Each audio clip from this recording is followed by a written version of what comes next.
Welcome to the SAP HANA Academy.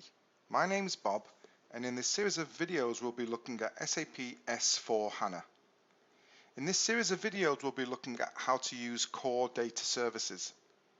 In this video of the series we're going to look at creating basic, also known as interface views. So we've already looked in previous videos at creating users and creating an empty ABAP project within the SAP HANA Studio. And what we're going to do in this series of two videos is build a CDS view on top of the data contained in this demo data table called SCAR. So you can see it simply lists a list of carriers.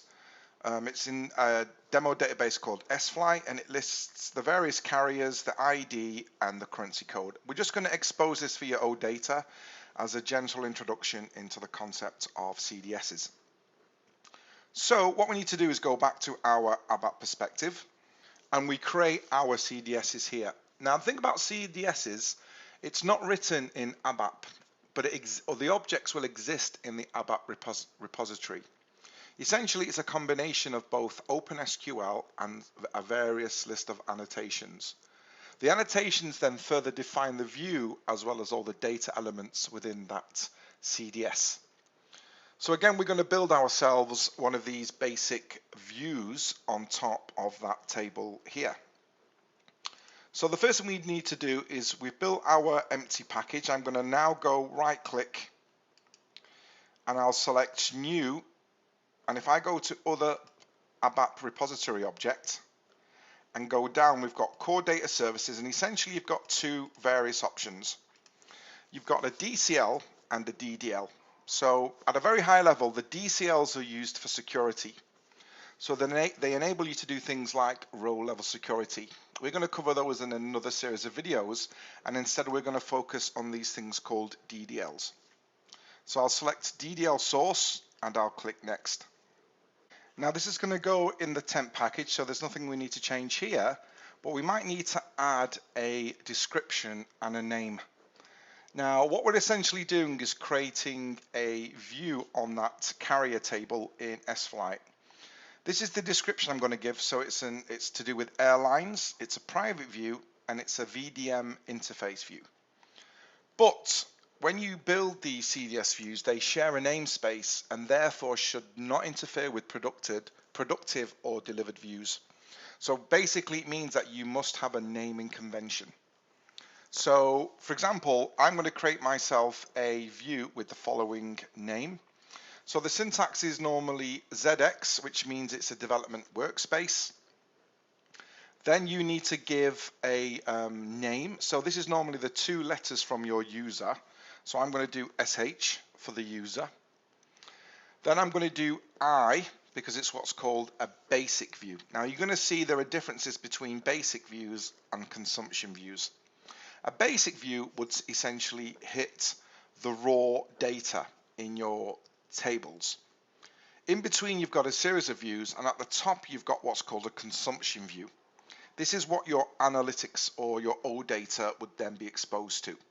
So what we're doing is building one of these basic views or interface views, and that's why I'm putting an I. But essentially it's what we call a basic view.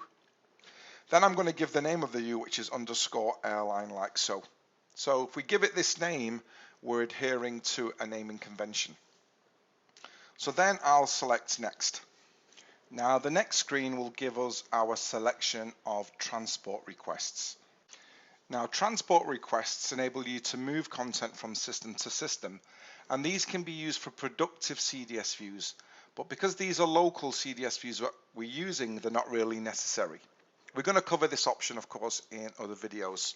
So I'll select next. And then you've got your list of templates.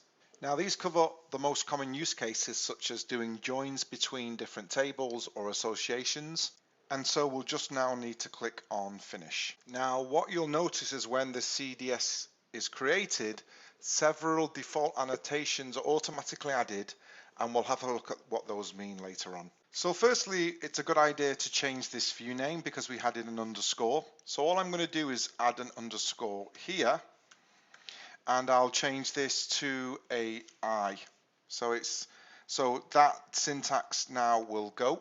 Of course, the from statement here is not going to be data source name. We need to specify the table. So if I press Control Space, you'll get some code completion. So as you can see here, it's listing all the objects I've got available to me, but we know we're going to use that scar table. So if I go back to my data browser, this is the table we're going to use, which is the carrier table from SFlight. So I'm going to type here in my code completion, if I type S and then Control Space, if I continue to type, of course, we're going to get that scar data source. There we go. And of course, what you'll see on the left-hand side within our outline is actually we're building up that query. So of course, now we need to select our column. So we do this on line 6. So again, to do this, all I need to do is press Control Space.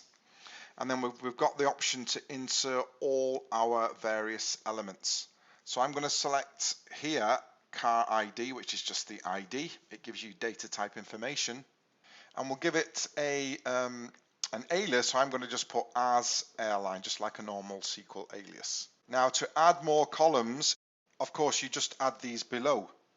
So I'm going to also add Control Space. I'll add another column which is currency code. I'll alias this as airline local currency. There we go.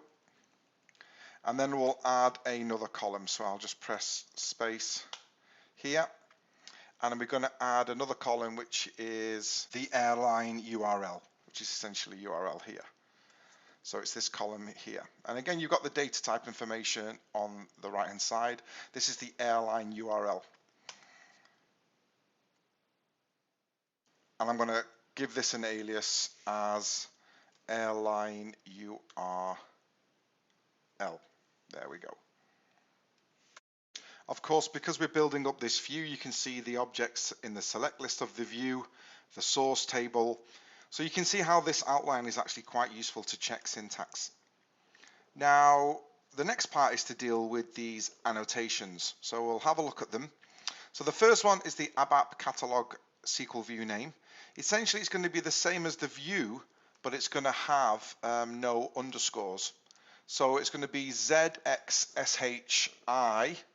airline. So I can just replace that syntax here. And again, it's just the name without any underscores. Now, even though we've not looked at the other annotations, this view can now be checked. We can go, if we go and if I save, and we expand our list of CDSs and go to our data definitions, you've got that ZXSHI underscore airline. If I activate,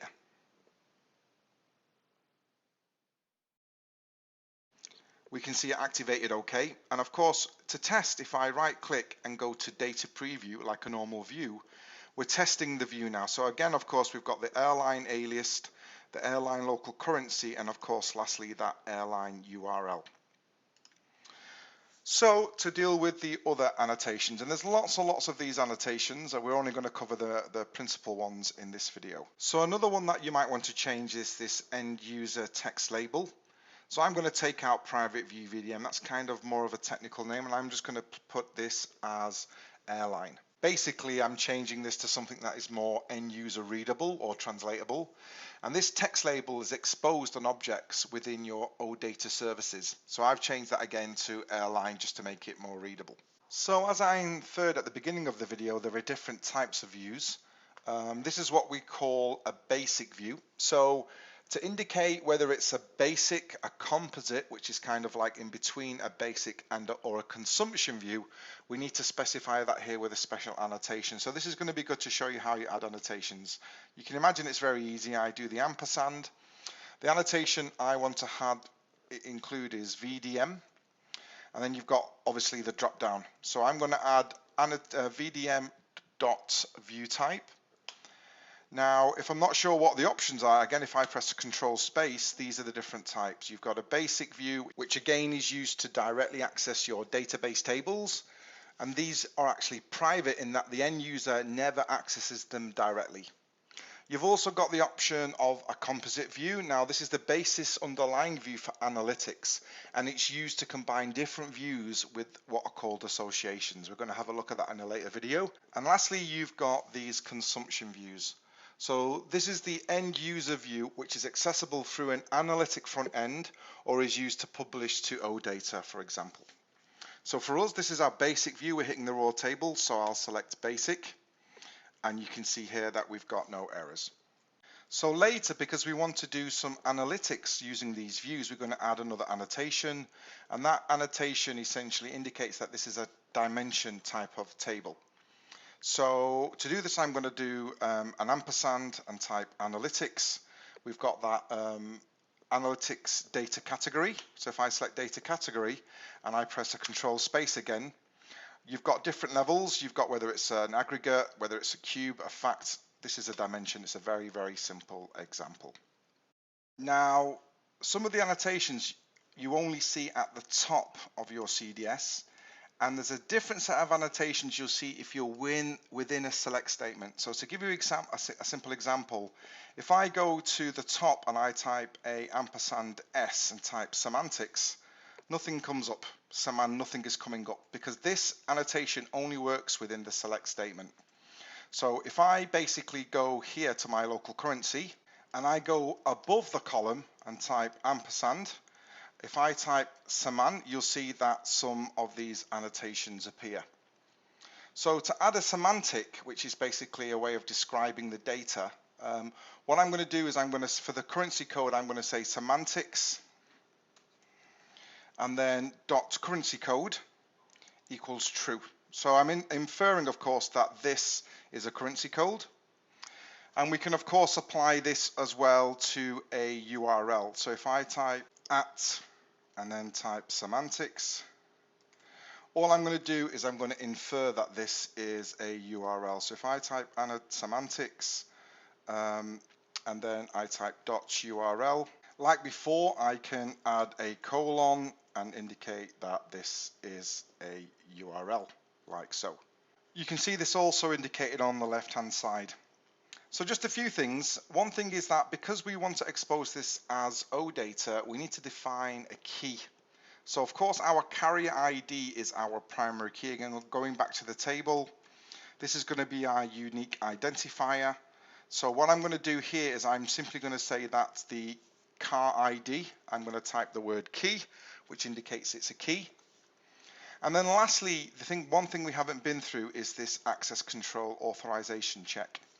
Now, if you remember when we actually first created the DDL, there was an option to create a DCL. DCLs are to do with access controls. So kind of like row-level security, you can define which user has access to which data in a specific table. We don't have any DCLs in this simple example, so at the moment it's going to check for a DCL, but we don't have one, so it's not going to work. So if I do a control space, I'm actually going to say that it's not required. We don't need any form of DCL. So in this simple example, there's no security, or there's no row-level security. So when you've done that, that's it. Of course, what we'll do now is we'll save. And lastly, what you'll need to do is you'll see here that although it's saved, it's not been activated. So to activate, you click here. And now we can see it's activated. So a couple of things you should note, of course. On the bottom left-hand side, you can see the objects which are selected. You can see that airline is a key. You can see that these have included semantics. And of course, lastly, the ultimate test is to right-click and to test this basic view. So I'm going to do a data preview, and we should get some data. So that's where we should be now. So now that we've done this, what we're going to do in the next video is look at building, in this simple example, a consumption view. So we're not going to build any of these composite views, which are kind of like in the middle. We're going to build these end user consumption views, which will be accessed by analytics, or if you want to expose this data as OData.